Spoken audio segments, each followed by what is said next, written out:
फलित ज्योतिष परिचर्चा में आज पुनः आप सभी का स्वागत है। आज हम पाठ संख्या 7 के माध्यम से आपके सामने उपस्थित हुए हैं। सभी को नमस्ते। आज हम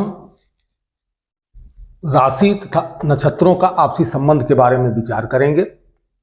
कल तक आपने जो है राशियों को जाना था, राशियों के अंशात्मक विस्तार को जाना और उनके नाम को जाना।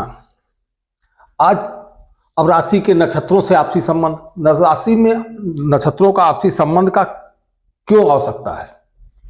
क्योंकि राशियां जो हैं, राशियों से ही हम किसी भी जातक के ग्रहों को, उनके कुंडली को, उनके फलित को, भविष्य में क्या होने वाला इसे जानने का प्रयत्न करते हैं कि राशि किसकी क्या राशि है, उस राशि के हिसाब से उसे जीवन में क्या उपलब्धियां होंगी, क्या गिरावट होगी, क्या होगा, ये सब चीजें उसके बारे में हम जानते हैं।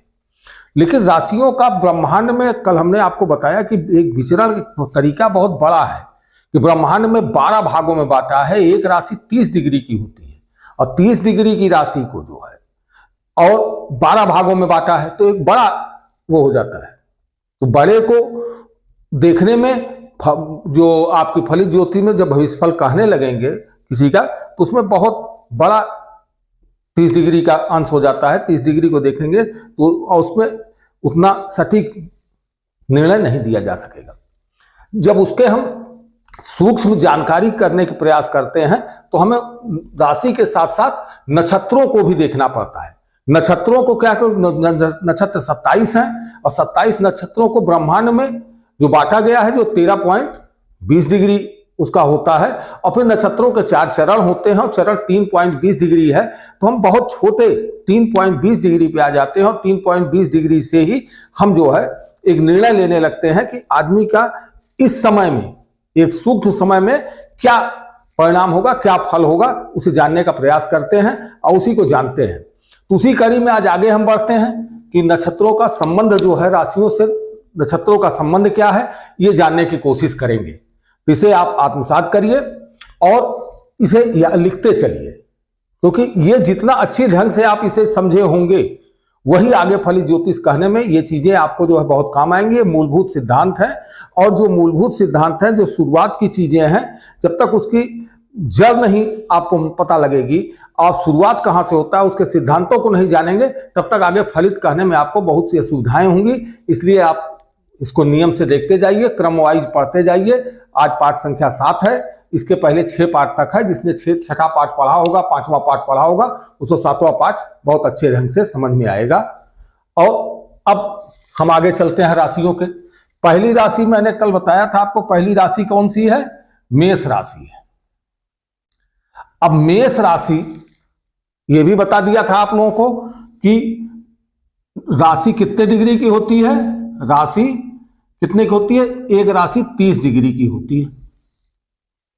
इसका अंशात्मक विस्तार क्या था कि मेष जो है 0 से लेकर 30 डिग्री होगा इसको। अब इसमें नक्षत्रों का, नक्षत्र 13 डिग्री, तो इसी मेष राशि चूंकि डिग्री कितने की है? 30 डिग्री की है। इसमें नक्षत्र कौन कौन से आएंगे और उन नक्षत्रों का क्या होगा? इसमें नक्षत्र कौन सा आएगा? इसमें 30 डिग्री है और एक नक्षत्र का मान कितना है? एक नक्षत्र का मान कितना है? यह है 13.20 डिग्री। अब 30 डिग्री को 13.20 डिग्री, तो यानी कितने नक्षत्र आएंगे? करीब 2.25 नक्षत्र। एक राशि में कितने नक्षत्र आते हैं? एक राशि में 2.25 नक्षत्र, 2 नक्षत्र आते हैं। अब 2.25 नक्षत्र क्या है?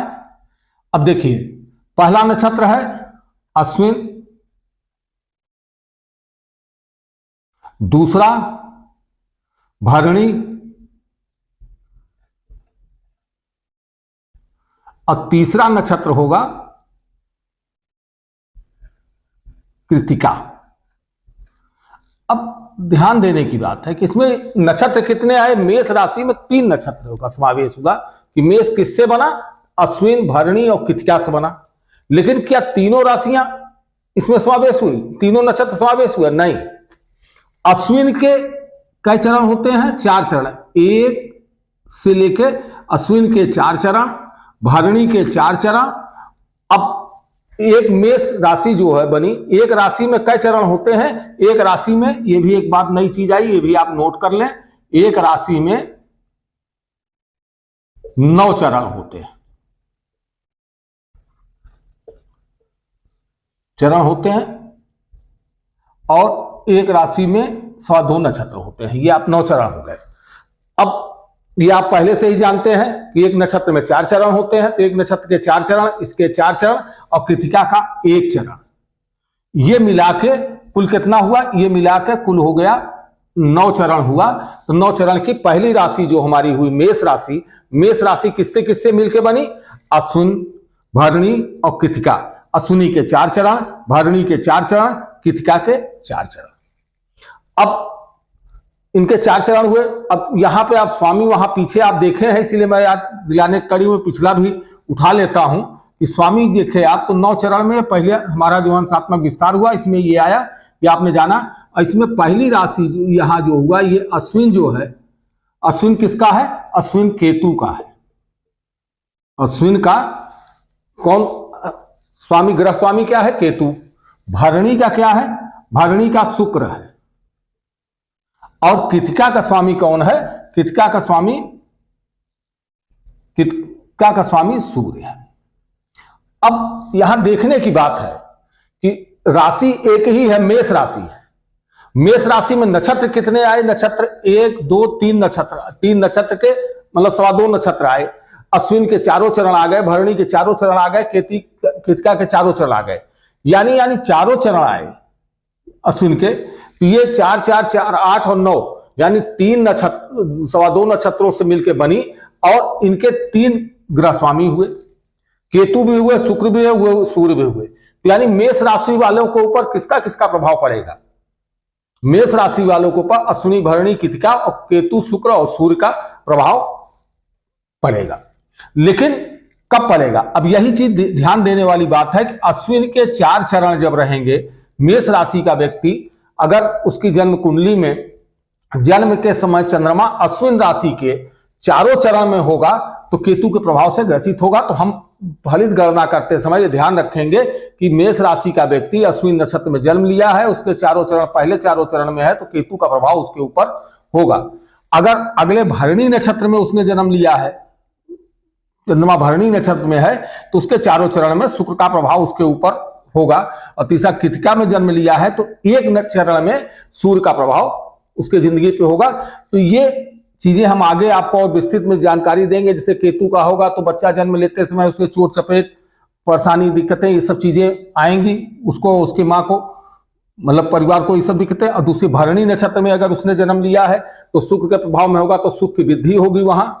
शुक्र सुख के कारक है। जब ग्रहों को आप आगे पढ़ेंगे तो ये सब चीजें जानेंगे। अभी आप इसी पे बढ़ते हैं। अब दूसरा नक्षत्र, दूसरा क्या होता है? वृष राशि। तो वृष राशि कितना हुआ? ये 0 से लेके 30 डिग्री तक था और ये कितना हुआ? 30 डिग्री से लेके 60 डिग्री तक। वृष कहां से है? ब्रह्मांड में वृष का जो है मापन 30 डिग्री से 60 डिग्री के बीच में जो अगर ग्रह हुआ तो ये वृष राशि होगी। अब वृष राशि में कौन कौन से आएंगे? वृष राशि में जो आते हैं तो वृष राशि में आने वाले हैं, इसमें भी 3 नक्षत्र आएंगे, 2.25 नक्षत्र इसमें भी आएंगे। तो 2.25 नक्षत्र, तो पहला नक्षत्र इसमें आएगा कृतिका, ध्यान दीजिएगा। अब दूसरा नक्षत्र क्या आएगा? रोहिणी।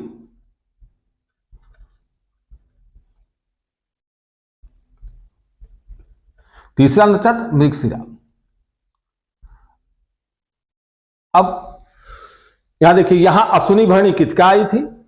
मेष में भी था कृतिका, वृष में भी कृतिका आया है। लेकिन यहां कृतिका का कई चरण? कृतिका का यहां 1 चरण आ गया था, 3 चरण बाकी था, यानी 3 चरण कृतिका में, 3 चरण कृतिका का होगा। रोहिणी में 4 चरण, रोहिणी का 4 होगा, तो 4, 3, 7 चरण हो गए। और मृगशिरा में कितना होगा? मृगशिरा में 7 और 2, 9, 2 चरण, यानी 9 चरण से ही वो बनेगा। तो ये तीनों मिला के कितना चरण हुआ? ये 9 चरण हुआ। 9 चरण हुआ। इसमें जो है कौन कौन से इनके ग्रह स्वामी कौन कौन से हुए? कृतिका के आप पर देख रहे हैं, ये सूर्य हुए, भरणी के चंद्रमा हुए और मृगशिरा के मंगल। तो अब उसी में आ गए, मेष में अश्विनी भरणी कृतिका, वृष में कृतिका रोहिणी मृगशिरा। इसी प्रकार आगे हम तीसरे नक्षत्र पे तीसरी राशि पे चलते हैं। तीसरा राशि पे मिथुन राशि। मिथुन राशि कहां से कहां तक विस्तार होगा? मिथुन राशि का विस्तार 60 डिग्री से लेके 90 डिग्री तक, इसका ब्रह्मांड में 60 डिग्री से 90 डिग्री तक इसका विस्तार होगा। इसमें कौन कौन से नक्षत्रों का समावेश होगा? इसमें नक्षत्र पहले तो मृगशिरा का 2 ही नक्षत्र उसमें गया है और 2 नक्षत्र बचे हुए हैं, वो यहां आ जाएगा। पहला 2 नक्षत्र कौन सा आ जाएगा? मृगशिरा। दूसरा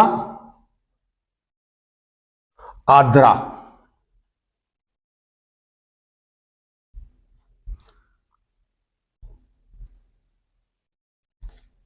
तीसरा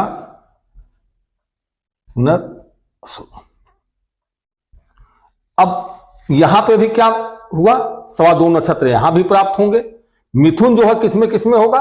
मिथुन राशि के स्वामी नक्षत्र कौन कौन से मिथुन में समावेश होगा?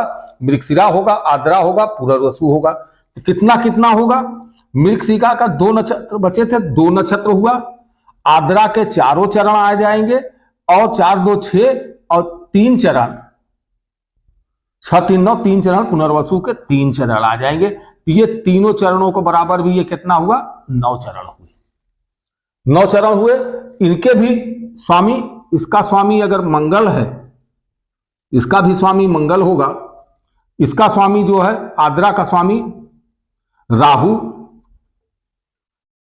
और पुनर्वसु का स्वामी जो है गुरु।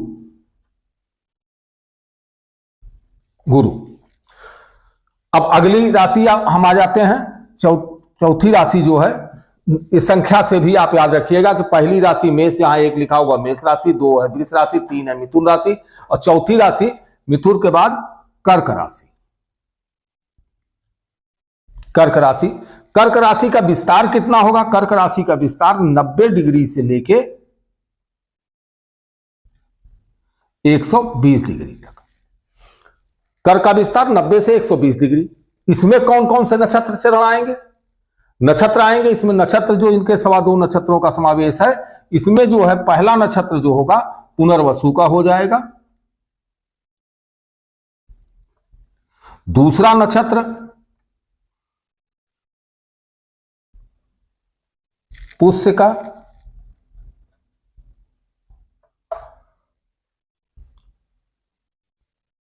और तीसरा नक्षत्र अश्लेषा।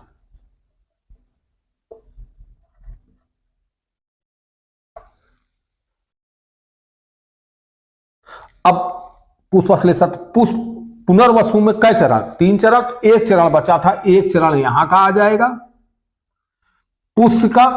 पुष्य का चारों चरण, 4 1 5 चरण और अश्लेषा का भी चारों चरण। यहां पे अश्लेषा नक्षत्र पूरा इसमें आ जाता है। ये तीनों भी मिला के कितने चरण हुए? 9 चरण हुए। और 9 चरण में इनका मान कितना हुआ?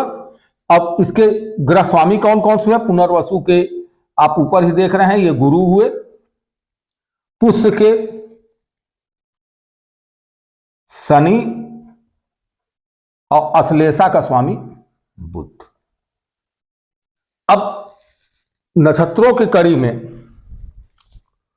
जो हम पहले देखे थे कि नक्षत्र देखे थे, 9 नक्षत्र एक साइड में हमने 9 3 भागों में लिखा था। 9 नक्षत्र अश्विनी भरणी कृतिका रोहिणी मृगशिरा आर्द्रा पुनर्वसु पुष्प अश्लेषा, 9 नक्षत्र एक तरफ लिखे थे। फिर 9 नक्षत्र दूसरे 9 10वें से 18वें नक्षत्र तक हमने लिखा था और 18वें से फिर जो है वहां 19वें नक्षत्र से लेके 27वें नक्षत्र तक 3 भागों में लिखा था। तो एक भाग 9 नक्षत्र का, 9 नक्षत्र का एक ही, कुल नक्षत्र कितने हो गए? 9 नक्षत्र हो गए। 9 नक्षत्र एक भाग और 9 नक्षत्र में कितनी राशियां आ गई? 9 नक्षत्र में ये 4 राशियां आई। 4 राशियां 9 नक्षत्र की आ गई और उसमें जो है चरण वाइज राशियों के नक्षत्र 2 नक्षत्र आ गए और 9 चरण आ गए, और उनके आपने इसको जाना कि उनके जो है ग्रह स्वामी कौन कौन से हैं ये जाना। अब इसके बाद पाठ जो है बड़ा हो जाता है बहुत, इसलिए हम अब ये 4 नक्षत्र एक एक भाव को लेते हुए चलेंगे कि बड़ा ना हो, छोटा रहे, इसे आप समझते रहें। तो और चरणों का मान, एक चरण का मान भी यहां हम आपको फिर से लिख देते हैं, इसको भी याद रखते चलिए, आगे काम आता रहेगा। एक चरण का मान कितना होता है? एक चरण का मान 3.20 डिग्री। तो अब आपने ये जान लिया कि 4 का जाना। अब अगले वीडियो में हम आपको जो है 5वां से सिंह, कन्या, तुला और वृश्चिक, इसके जो है इसके बारे में, इनके अंशात्मक विस्तार, इनमें नक्षत्र जो है चरण नक्षत्रों का आपसी संबंध जो है और उनके वो इनको जो हम चर्चा करेंगे, और चर्चा करते हुए आगे बढ़ेंगे। इसको फिर से आप ये जान लीजिए, एक नक्षत्र का मान जो है 13.20 डिग्री, एक राशि 30 डिग्री की होती है, एक राशि में 2.25 नक्षत्र आते हैं, एक राशि में 9 चरण होते हैं, कुल नक्षत्र होते हैं, एक चरण का मान 3.20 डिग्री होता है। तो अब इससे आप जान रहे हैं कि कितने आसानी से आप जो है जब फली ज्योतिष में आगे बढ़ेंगे तो आपको ये भी चीजें पता लगती रहेंगी कि मेष राशि का कोई व्यक्ति है तो मेष राशि क्या है, तो उसमें नक्षत्र कौन कौन से आ रहे हैं, अश्विनी, भरणी, कृत्तिका, तो किन ग्रहों का उसके ऊपर प्रभाव होगा, तो उसका केतु, शुक्र या सूर्य, इनमें से किसी एक ग्रह का प्रभाव होगा। केतु का प्रभाव होगा तो केतु की तरफ आप फल कथन कहेंगे, शुक्र का प्रभाव होगा तो शुक्र के जो गुण दोष होंगे उनके हिसाब से उसका जो है फलों का विवेचना करेंगे, और कृत्तिका का प्रभाव होगा तो सूर्य के समान उसके गुण दोष की विवेचना करेंगे।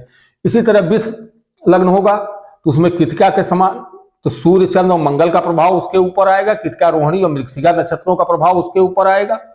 मिथुन राशि होगी तो मिथुन राशि मृगशिरा, आर्द्रा, पुनर्वसु, और उसमें मंगल, राहु, गुरु का प्रभाव होगा। और कर्क राशि होगी तो किसी की व्यक्ति की है तो उस पर पुनर्वसु, पुष्प और अश्लेषा नक्षत्र आएंगे, और गुरु, शनि और बुध जो है ये वो होंगे। इसे आप नोट कर लें, जैसे ये आपकी राशि है, हम यहाँ ऊपर और लिख दें जिससे आपको लिखने में भी आसानी हो। राशि, यहां क्रमांक, ये हो गया अंशात्मक विस्तार,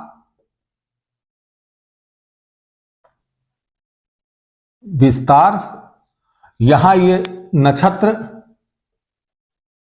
ये उनके चरण, और ये ग्रह स्वामी। तो इसको आप नोट कर लें, इसे याद भी रखें आप।